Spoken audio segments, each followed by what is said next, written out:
please like our video and subscribe to RotoWire. Then go to rotowire.com/pod for a free 10-day trial.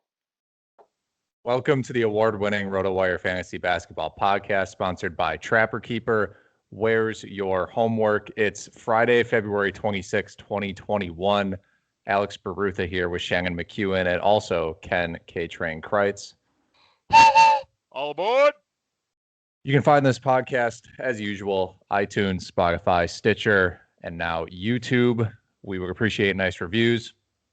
Let's jump into the news. Tobias Harris left last night's game due to a right knee contusion.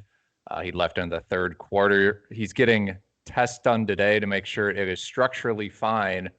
He's questionable for Saturday's game against the Mavericks. Shannon, I'll toss it to you. If Tobias Harris misses any time, although we're kind of bumping up against the All-Star break here, but is this a Mike Scott situation? Is this who do you think steps up here? Yeah, it's a tough one, and I think the boring answer is not.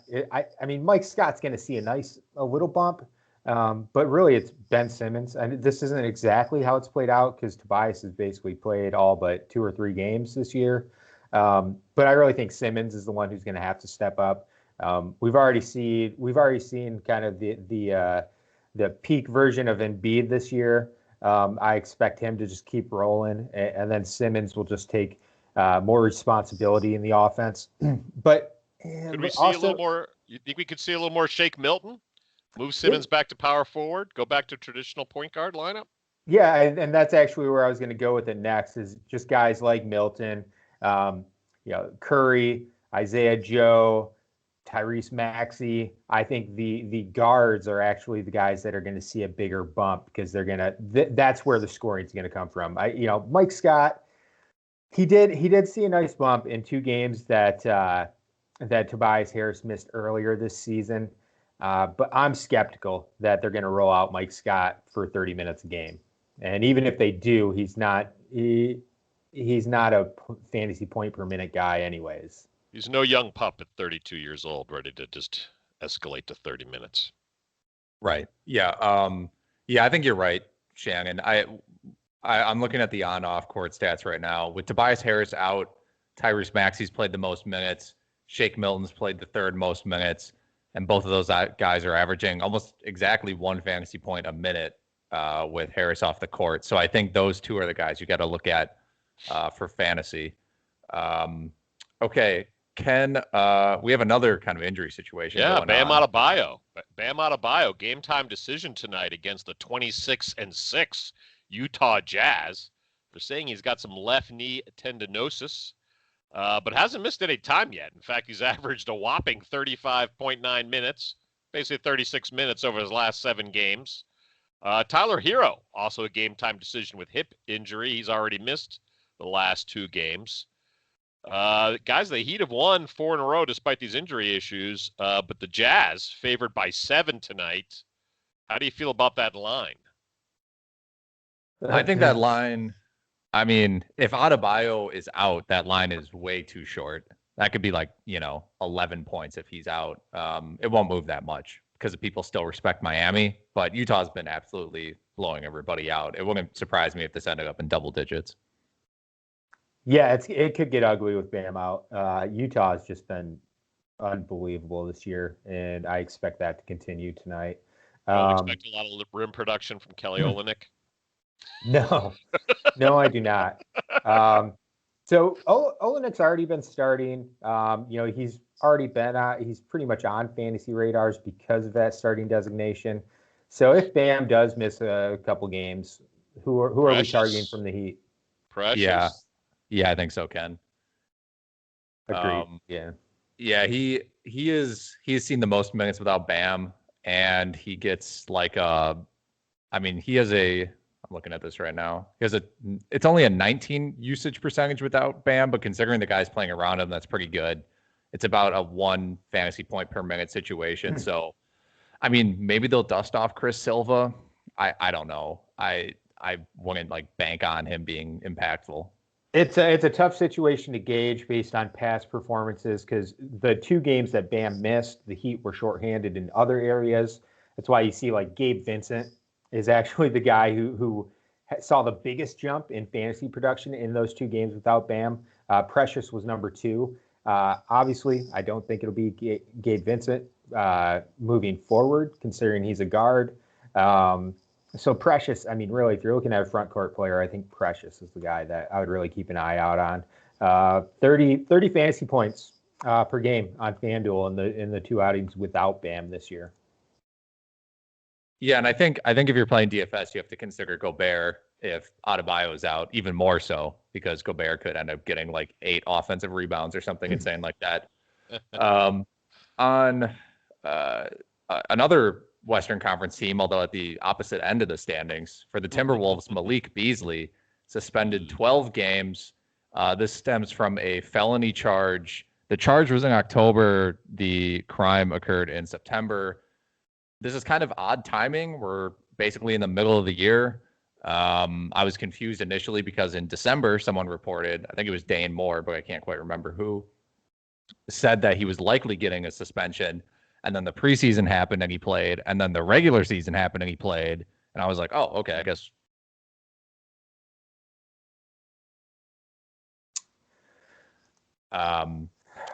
So who do you think, is there anybody that benefits in fantasy here? I mean, when you look at this Wolves roster, they might score like 95 points a game for the next 12 games. Russell's already out. I mean, Jaylen Nowell is the next guy up on the depth chart. And, scoring is the only thing he does do. So I think there might be some shots for him, but you're going to get zilch in his other categories. And, are they just done with Okogie when they moved him to the bench?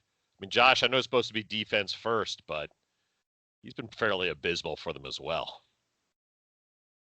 Yeah, I could see Okogie getting back into the rotation in a heavier role. Maybe Jaden McDaniels is one of the more long shot guys. The guys who is actually available in your fantasy league. He's already playing 15 to 20 minutes per game right now. He's made one spot start.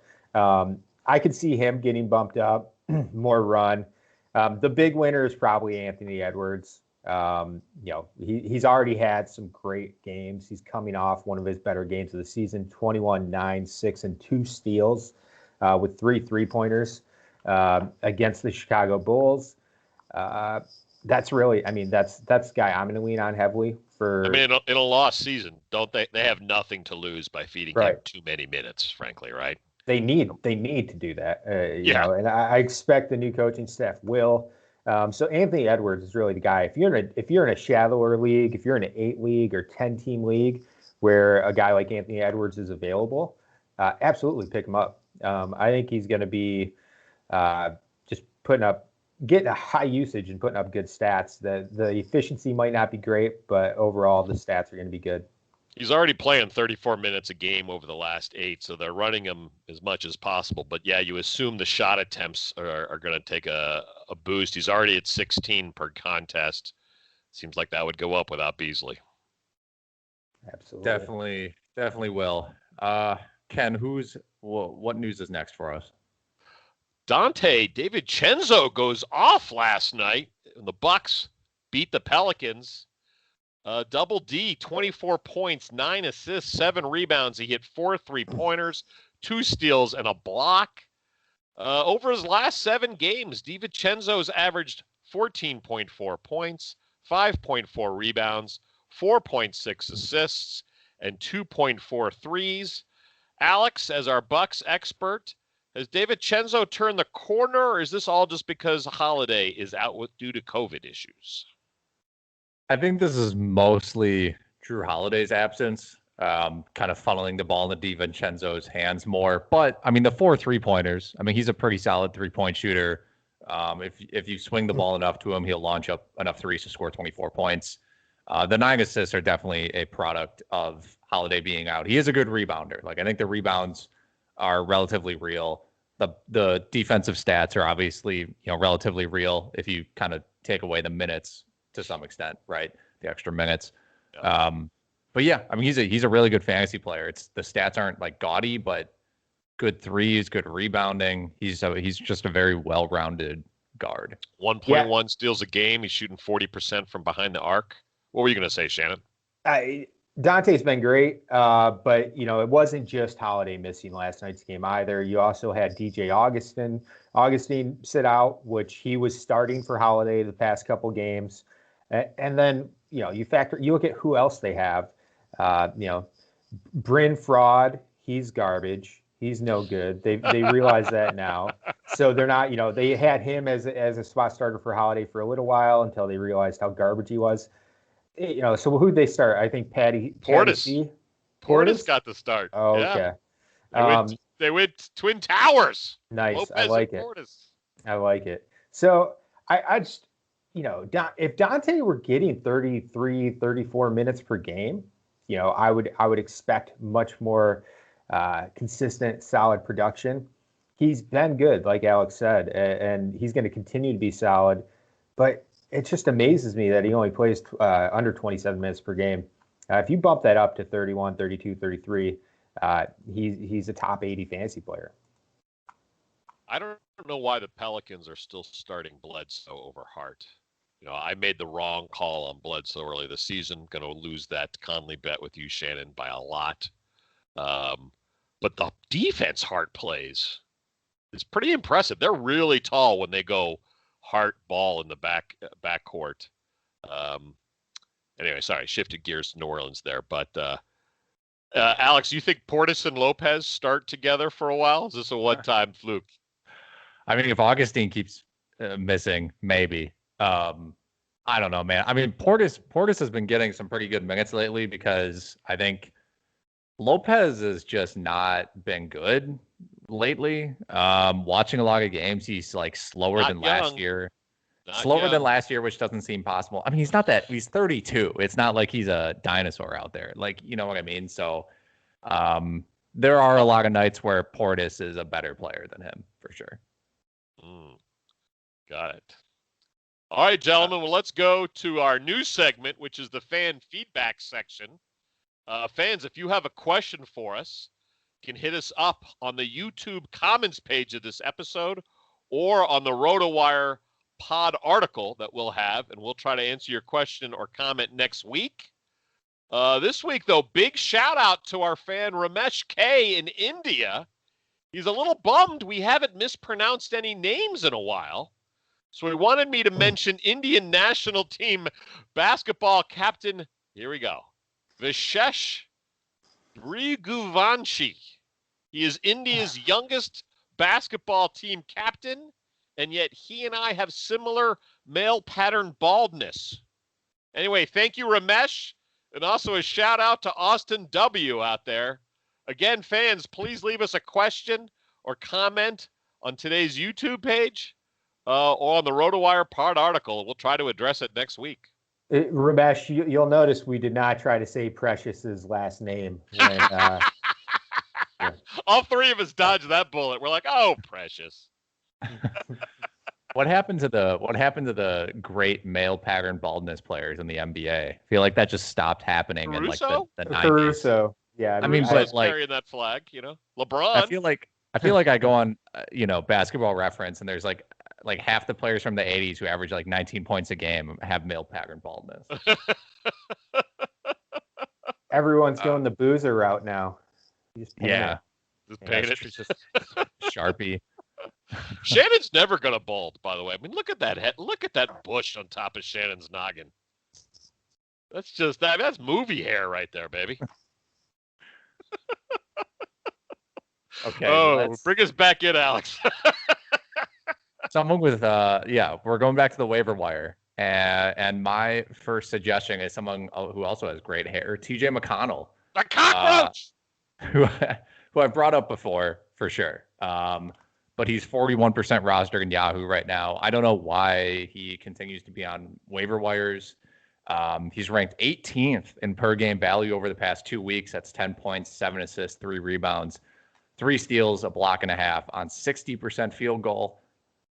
Obviously, those blocks numbers are not sustainable. Field goal percentage not sustainable, but he's been good aside from that, and should continue to get you basically, 8 points, 6, 7 assists, etc. Bird ain't So walking through that door anytime soon. no, he's not. And so yeah, McConnell's you're in a 12-team league. I think McConnell has to be on a roster. All right, well said, Alex. Well said. I'm going to dive into my available in 50% of leagues, but I'm cheating a little because I just want to scream, "Here comes the Rooster!" Danilo Galinari, he's rostered in 60% of leagues. It's a bit of a stretch. But with DeAndre Hunter and Bogdanovich out for the Hawks, I've been waiting for the Rooster to step up. He may have finally turned a corner with that crazy win over the Celtics, impressed his teammates with 38 points Wednesday. John Collins has only 11.8 points per game over the last 4. The Hawks really need a scoring option beyond Trae Young, and I think maybe the Rooster's finally there. What do you think, fellas? Gallinari has been pretty bad this season. Last podcast, Nick and I talked about this clip of him that it didn't go viral, but it was pretty popular. Pump fake someone and ended up losing the ball on the guy's back, and then he picked it up and then he drove the lane and shot from the free throw line, but he realized he wasn't going to make it, so he threw it off the backboard to himself and tried to make a layup, but he got fouled. So it was. That sounds like veteran savvy to me, Alex. It was very veteran savvy. But I'm with you, Ken. I watched that. I watched the Celtics Hawks game in Atlanta where he went off and he was just shooting from 30 from the feet logo at the end of the he game. Hit one from the logo that was insane. Yeah. But him being bad and Bogdanovich being unavailable, it's kind of been part of the reason the Hawks haven't been living up to expectations. Yeah. I think. Maybe it just takes a while. New team, new roster. Yeah. Short off season. Exactly. Anyway, I also just love yelling the Rooster, so maybe that was just a shameless plug for one of my favorites. No, I mean 60% roster is pretty. I know he hasn't been good, but it seems like more people would stash him on the bench than that. Shannon, who do you have for your available in 50% of league suggestion? Ken, you opened the door for cheating with your Danilo. So I'm going to cheat a little bit too. You invented cheating on this, Shannon. You invented cheating on this. Joel Embiid's a really good center. If you're in a 3-team league. Derrick White, I hear, is really talented, Shannon. Derrick White. All right. San Antonio Spurs. He is available in 38% of Yahoo leagues, over 70% of ESPN leagues. And he's a stud. There's no way around it. Unbelievable to me. I get it. He's out right now with the COVID protocols. He missed a ton of time earlier this season. But as soon as he returns, I would scoop him up now. If you're in a 12-team league, he absolutely should be owned. In the 2 games prior to being out with COVID protocols, he averaged 18 points, 3 rebounds, 4 assists, 2.5 steals. He's just going to have good all-around production. That production I mentioned over those 2 games is in only 22 minutes. The minutes, he's not going to be getting 30 minutes per game immediately. There is going to be some, he's going to fluctuate a little bit. But overall, I think he's a top 50, top 60 fantasy player for the rest of the season when he returns. He has that type of upside. So I would absolutely scoop him up in 12-team leagues. I can think of 73 million reasons why he's going to get more shots when he returns for the Spurs. They threw a 4-year deal in him in the offseason, even knowing he was a little dinged up. I mean, what he missed the first 15 games or so. So he's working his way back in the rotation. Yep. Yeah. I was just saying. Go ahead, Al. He's just working his way back and then got COVID. And I think after the All-Star break will be a really good opportunity for him. Absolutely.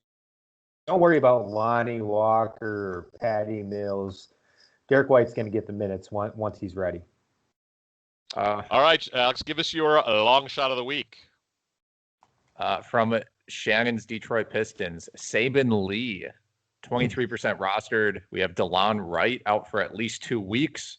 Just as he's playing well. It's a bummer. Yeah. Yeah, Wright's missed the past 3 games, and during those games, Lee has ranked as the 67th best player on a per-game value in 8-category fantasy leagues. 15 points, 4 assists, 3 rebounds, 2 steals, 65% field goal in 28 minutes. Obviously, we know that field goal percentage is coming down, but the 2 steals is nice. I don't think that's entirely a fluke. And the 4 assists, 3 rebounds is nice. He can, he's doing stuff out there besides just launching up shots. Yeah, he's looked really good. I think he's worth a pickup in 14-team leagues. I don't know, 10-team, 12-team leagues. I'm not sure if he'll have any long-term value, maybe for the next few games. But it remains to be seen. They're still starting Dennis Smith Jr. for some odd reason, but Lee is getting more minutes, and I like Lee more than Dennis Smith Jr. if you have to pick between the two. One other Piston that deserves mention is Saddiq Bey. He's been on fire past 8 games, 16.5 points, 2.5 3-pointers, 3.5 rebounds, 5.5.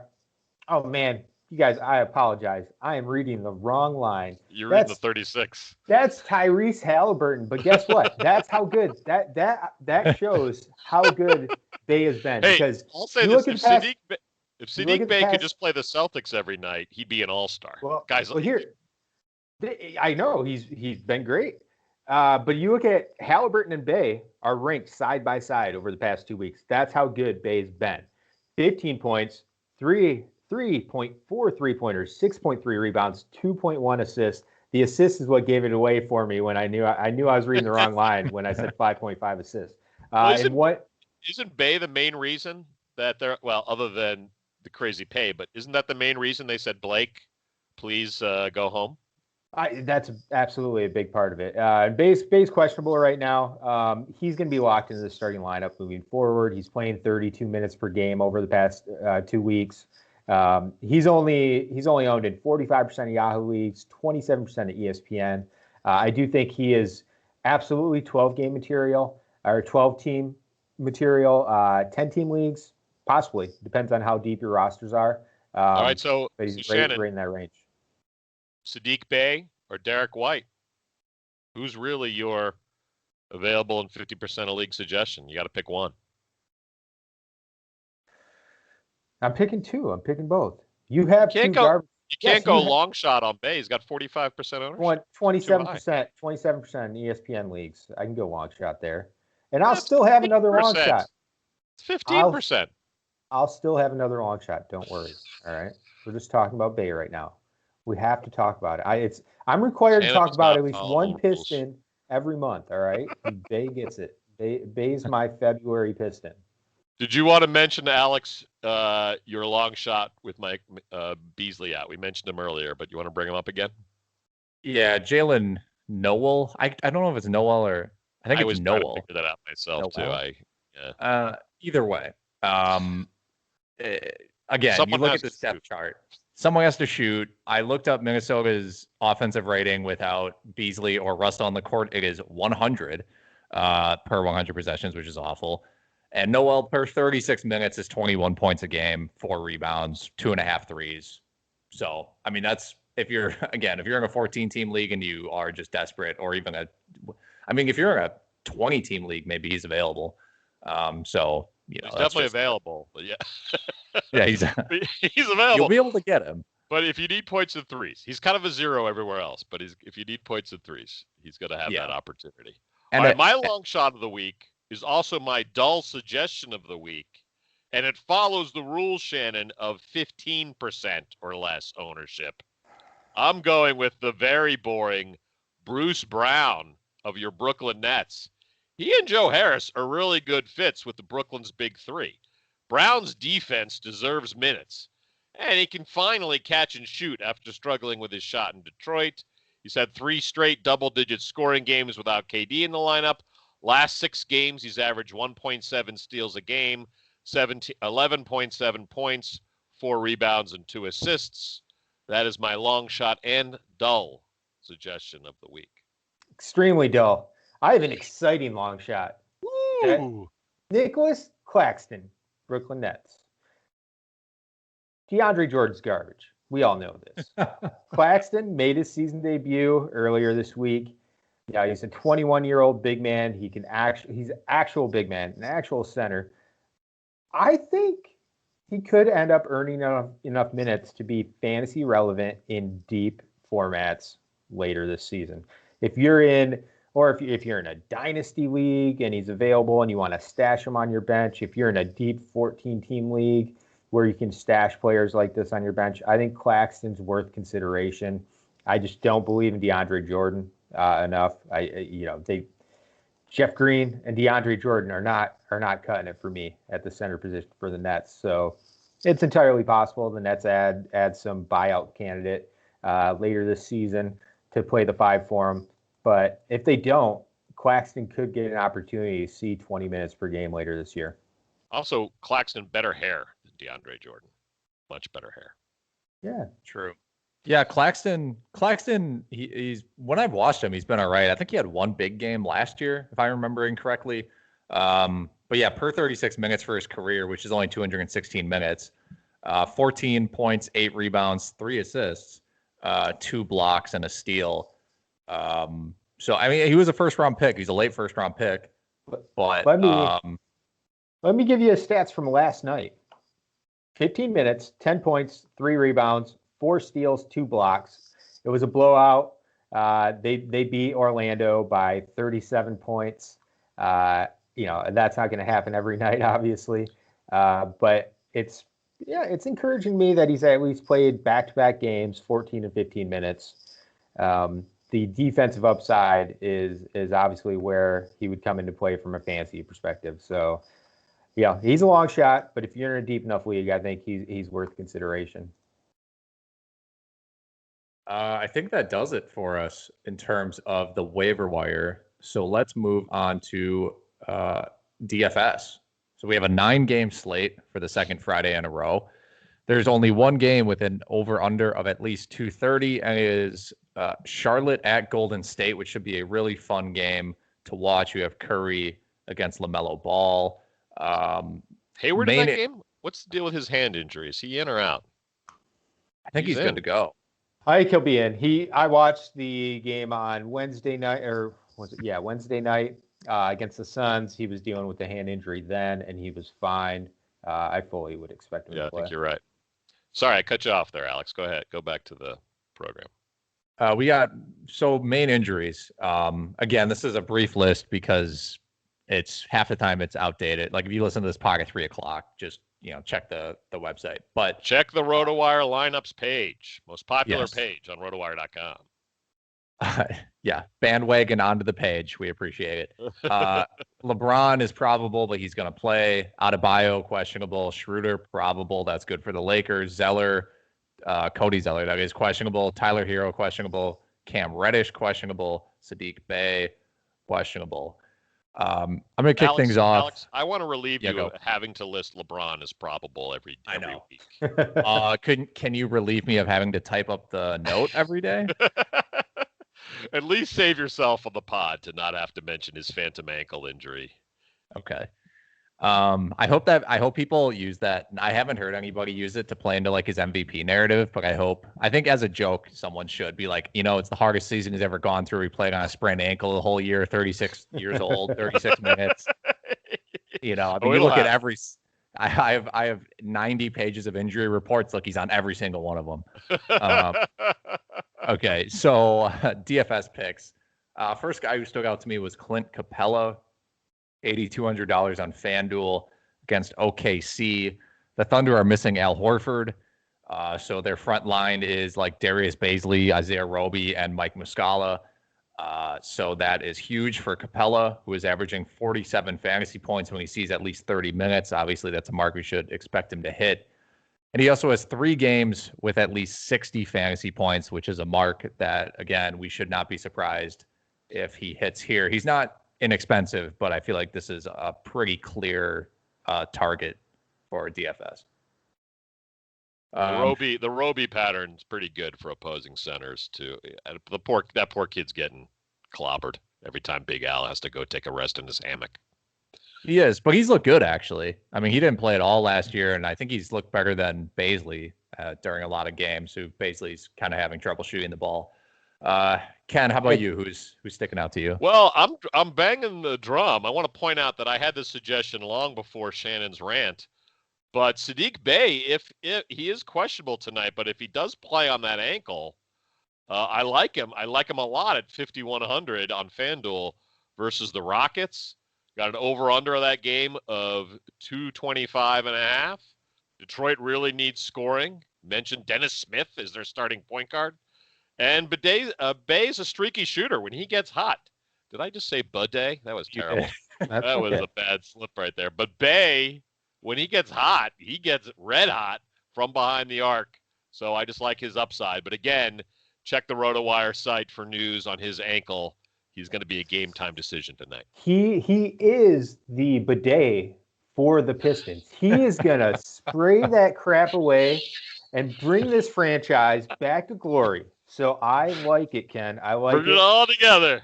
I agree. If Bey plays, I think he's a good option. I am skeptical. I'm not very optimistic that he's going to play.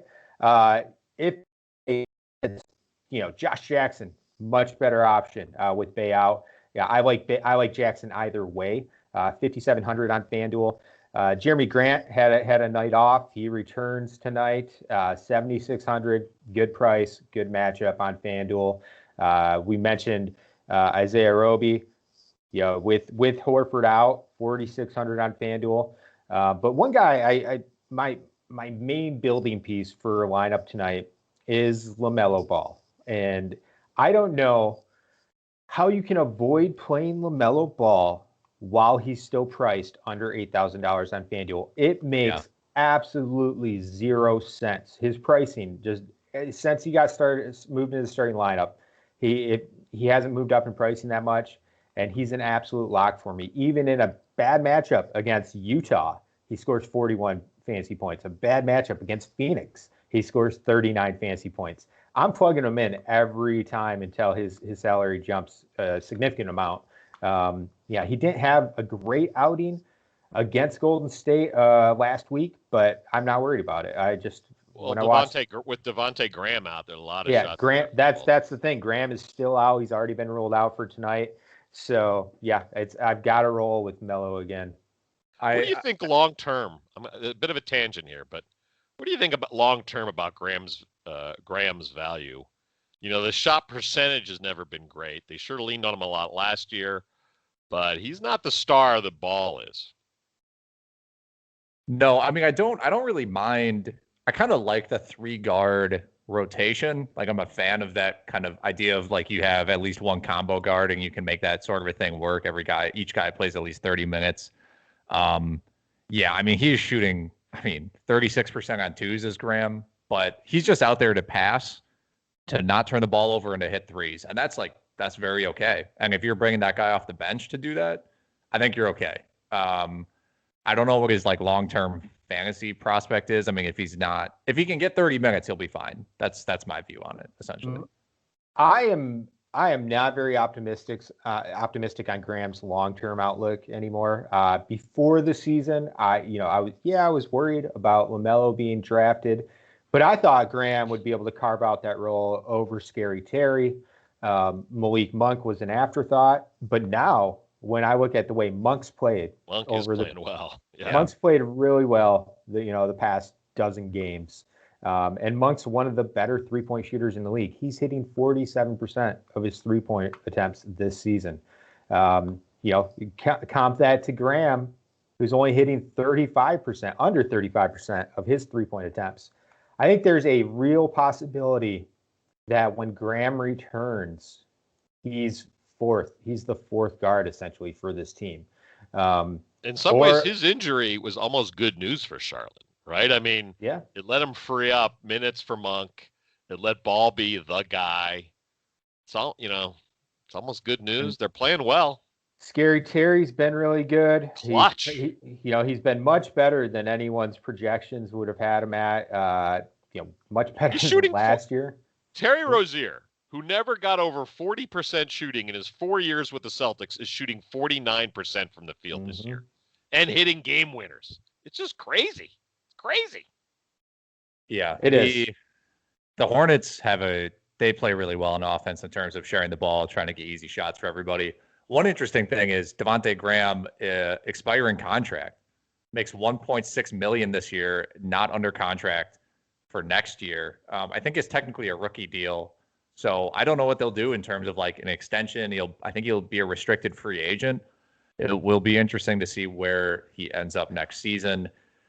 The one other thing that stood out to me on this slate is I like all the Phoenix guys' prices against the Bulls. Chris Paul, 7,500. Devin Booker, 7,700. DeAndre Ayton, 6,800. Again, like I feel like it's two of those three guys who go off, but they're all really affordable. And Chicago's not that good. They've been playing better, but they're still not that good. So if you could play all three of those guys and just hope for a high, pace game, I'm not sure I'd stack it because Phoenix's defense is pretty good. So I'm not sure I'd take anybody on Chicago outside of like Zach LaVine. But I thought the pricing was interesting there. I actually am somewhat worried about Zach LaVine just because I think he could see a lot of bridges tonight. And that's really the one matchup that scares me on the defensive side for Phoenix is I just don't want the guy who has to deal with Bridges all night. So like Kobe White, I actually like Kobe White. And maybe this is just I understand where Phoenix stacks up defensively, season for the entirety of the season. But after watching a couple of their games the past week, I'm not scared of them defensively. I wasn't scared to run LaMelo out previously, and when I watched that game, Scary Terry had a tough game, but Monk looked great, LaMelo Ball looked great, Gordon Hayward looked fine. I'm just not that worried about a guy like Chris Paul. Chris Paul's a savvy defender, but he's old, and I expect Kobe White to be fine. The more concern with Kobe White, who has been playing really well lately, is that he gets yanked because his defense is so horrible. But he's been good, averaging over the past three about 35 fantasy points per. Wendell Carter, I don't believe in Ayton's defense either. Wendell Carter's really stepped up. I don't like that his price has gone up on FanDuel, but I think he's a solid option. And LaVine's actually the only guy I'm scared to run out for the Bulls. I think that makes sense. It is a tough call. One thing I will mention, I will gladly avoid every single Miami player against this Utah team, except maybe Olenek if Adebayo's out. It's not good for their offense without Adebayo throwing assists from the elbow. That is not good for Duncan Robinson getting open looks or other Heat players, frankly. Well, the good news is it's in Miami, so hopefully we know the starting lineup early. If Adebayo's out, I do like Precious. He's a minimum price player, small forward eligibility on FanDuel. That'll be tough for me to pass up if he's announced as the starter. Yeah. Well, or do you just hope Butler carrying the team cranks out another triple-double, or is the price too high? Butler he's been so damn good. And for when you look at guys who have 60-point upside, the amount of times he's topped 50 points already this season, for instance, I think he's actually underpriced on FanDuel. 9,200. Yeah. So, I mean, he and Kawhi, 92 and 97, they're basically like the same type of ceiling. I am okay, especially if Bam's out. I'm okay spending that on Butler. Okay.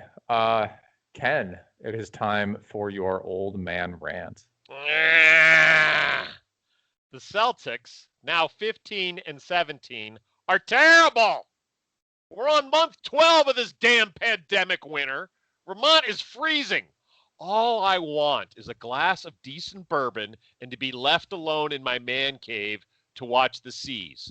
But their lazy, stupid play of late is making me furious. I can't sleep.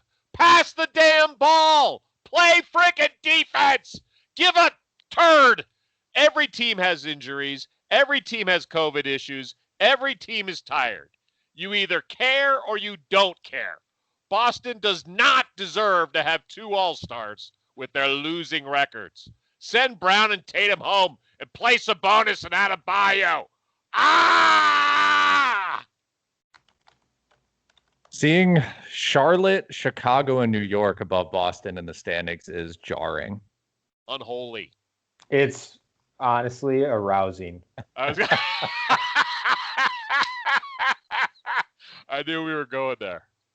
I knew Shannon was going there. Okay, Ken, but how much so the thing is, I understand the Celtic people panicking about the Celtics, but Marcus Smart's been out for like what, 10 games? And I love Marcus. And he's the glue guy on that team. But your defense can't be this atrocious with just any one guy out. You're right. There's reason for optimism. And of course, spoiled Boston sports fans are wildly overreacting. But first of all, Alex, I have to come up with a rant every week. I'm not always this angry. Come on, throw me a bone. And this one was too easy. They're 15-17. Boston fans should be panicking. It's embarrassing, honestly. The losses are ugly is the worst part too. They're literally not plastic. They play defense in very short spurts. I can make a legit argument that over the past 10 games, Boston, Detroit's been a much better team than the Boston Celtics, which is the Pistons great, beating honestly. The Celtics also makes a good case. Twice, right? Wasn't it twice? Exactly. Yes, twice. But Once in the last 10. You mentioned the last 10 though. Yeah, they're the Kingslayers of the NBA. The Pistons have beat all the good teams, which is kind of frustrating, honestly. I'd still prefer to be a Celtics fan than a Pistons fan right now, but last 10 games, absolutely, Pistons have been better. Have some faith in the turnaround. To me, it's just so simple. All Boston has to do is add a good post presence to that team, and it's amazing to me that they haven't been able to do that. It just, it backs up my theory or my belief that Danny Ainge has been a complete failure as the GM of the Boston Celtics. Wow, he does have a championship ring as GM. I'll say this though, if we're gonna poke Danny, what are you doing with all those picks the last 2 years? Move That's up. what I'm saying. Move up, Danny. We're 2 picks away from Halliburton this year. We're 1 pick away from Tyler Hero last year. All these Grant Williams types aren't doing anything. They're just fodder. We need one quality guy off the bench, not a bunch of yuck stuff. It doesn't make sense. It doesn't make sense. Oh, the blood's in my head pulsating. I would not trade my Mr. Weaver for your Mr. Ainge. Never. Okay. All right. Let's move on to the mispronounced names. You already can. I don't know. Someone tentatively put it in Vashesh Brigovanshi. That is the captain of the Indian basketball national basketball team. I just assume I mispronounced it, and now I assume you have as well, Alex. I don't know what the correct one is, but thank you, Ramesh, from the new fan feedback segment of the weekly Friday podcast. And we also had Sadiq Bidet. Maybe we'll get a bidet sponsor next week. But Shannon tied it together, so that might be a new official podcast nickname, much like the cockroach for TJ McConnell, who you cannot get rid of. Sadiq Bidet. We got to turn that into a positive though, because we all like it. Is he washes the stank away? Sadiq Bidet washes the stink away. All right.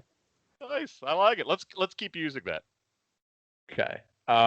Thank you everybody for joining us on the RotoWire Fantasy Basketball Podcast. Ken, take us out of here.